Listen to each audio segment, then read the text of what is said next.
Às vezes a gente pega o pai falando, deixa de ser dedo duro, garoto. Desde criança, né, a gente tem noções de que não é bonito ficar apontando aí as pessoas, mas, hoje em dia, a justiça está utilizando muito esse instituto da delação premiada, que permite favores àqueles que, dentro do crime, confessam e entregam os colegas, e também está havendo aí uma discussão de que não teríamos resultados, doutor Fernando Pedroso, que está hoje aqui para falar com a gente sobre o tema, a justiça não teria resultados tão importantes quanto a utilização do mecanismo para situações como esse escândalo, né, que é o maior do mundo que eu tenho notícia, né, da Lava Jato. E o mensalão, que foi o primeiro degrau. Perfeito. Diga-se de passagem, foi a pergunta do último bloco, se é necessário a utilização, o emprego desse instrumento investigativo, né? E sim, não vejo outro mecanismo que não através da delação premiada. É óbvio que, como não existe uma regulamentação, a delação premiada ela necessita vir a ser regulamentada nos seus pormenores para evitar, obviamente, críticas hoje existentes.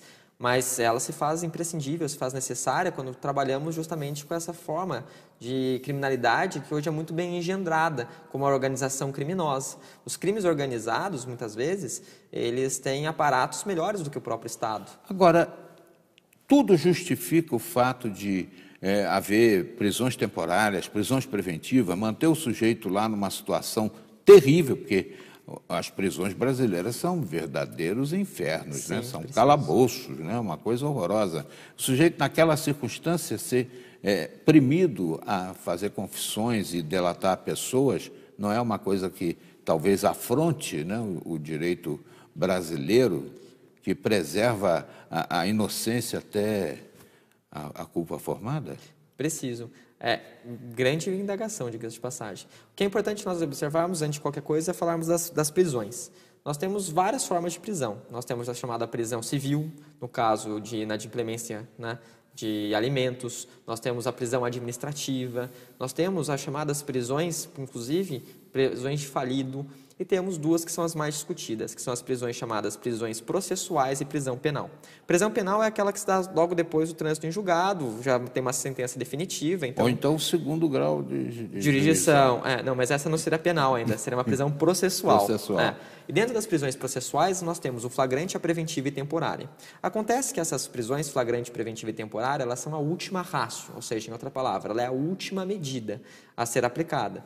Elas só são aplicadas se presentes alguns requisitos. Requisitos esses trazidos no nosso ordenamento. Então, requisitos que a gente fala periculo in mora, então tem um periculo na demora do julgamento, ou seja, perigo da pessoa se evadir, né? Ou seja, perigo da pessoa fugir para evitar o cumprimento da pena. E, por demais, nós temos a que a gente denomina fumus comissi delicti, ou seja, o fumo de que, na verdade, a fumaça. Né? De que aquele ato deletério foi realizado, aquele ato que criminoso foi praticado. De certa forma, há uma grande crítica acerca das prisões e da delação, por isso que eu achei interessante essa indagação. Porque existem alguns doutrinadores, que são estudiosos do direito, que eles pontuam que essas prisões processuais, elas estavam sendo utilizadas como um mecanismo para forçar a eventual delação. Então, um mecanismo para forçar que o sujeito viesse a confessar o crime e a apontar os demais agentes. Entretanto, essa disso, ou seja, de certa forma, a maioria da doutrina, do outro lado, diz que isso não corresponde com a veracidade. E por que não corresponde com a veracidade? Em primeiro lugar, porque as prisões processuais, elas se dão em hipóteses excepcionais. Hoje nós temos algumas medidas cautelares diversas da prisão, que são aplicadas ao contrário dessa prisão. Como, por exemplo, podemos trazer aí a própria situação do sujeito, ele sai sem ser preso através do monitoramento eletrônico.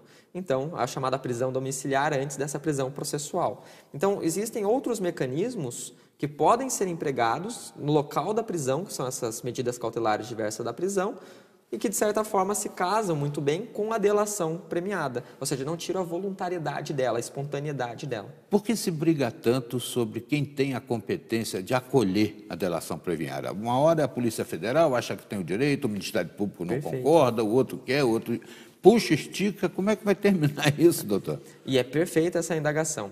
Porque quando nós falamos do direito penal, do direito processual penal, A investigação ela é presidida pelo delegado de polícia, que é a autoridade policial. Então, quem faz a fase investigativa, que é a fase, então, que vai se apurar elementos de informação acerca da materialidade, se o crime foi realizado, e da autoria, quem realizou, é o delegado de polícia. Entretanto, a função de denunciar, a função, então, na verdade, de analisar esses elementos, eles são elementos robustos, convincentes, compete ao promotor de justiça. Então, inicialmente, se falava que tão somente o promotor de justiça ele poderia realizar essa delação. Por Essa quê? negociação. Essa negociação. Por quê? Exatamente, eu falei delação, né? Por quê? Porque, na verdade, ele é o titular do poder final, que é o poder de denunciar, é o poder, então, de dar continuidade ao processo. Perfeito. E o compete, então, ao delegado a investigação, não ao poder de denunciar. Quer dizer, se a pessoa fizer a delação para o delegado, está arriscado ao promotor não acolher e denunciar o sujeito assim mesmo. Perfeito.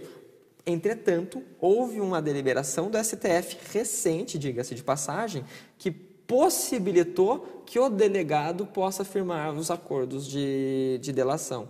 E daí que está a discussão. Mas como que ele vai realizar esse acordo se não compete a ele o poder final de, obviamente, dar o prosseguimento ao eventual processo? Doutor, o que acontece? Essa delação, ela é condicionada a alguma situação ou ela é totalmente livre de responsabilidade, já que não há uma lei que a pontifique?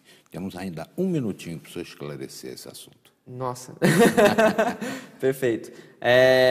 O grande problema da delação premiada é que muitas pessoas falam que a delação ela é como se fosse um sistema inquisitivo. Na época da Inquisição, se apontava determinado sujeito, sem contraditório, sempre para a defesa. O delator vai para a fogueira. Né? Ia para a fogueira, queimava, acabava o processo. Então, eles falam que assim, será que a delação não é uma forma de rememorar, trazer de volta esse sistema inquisitivo?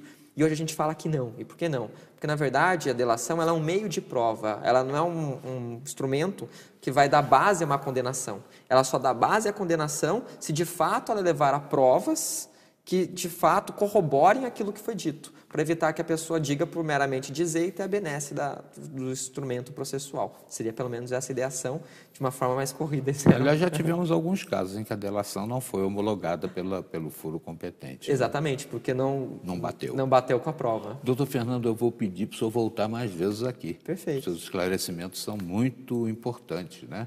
E eu tenho a impressão que em casa todo mundo já entendeu tudo sobre essa história da delação premiada. Obrigado mais uma vez e volte sempre. Eu que agradeço.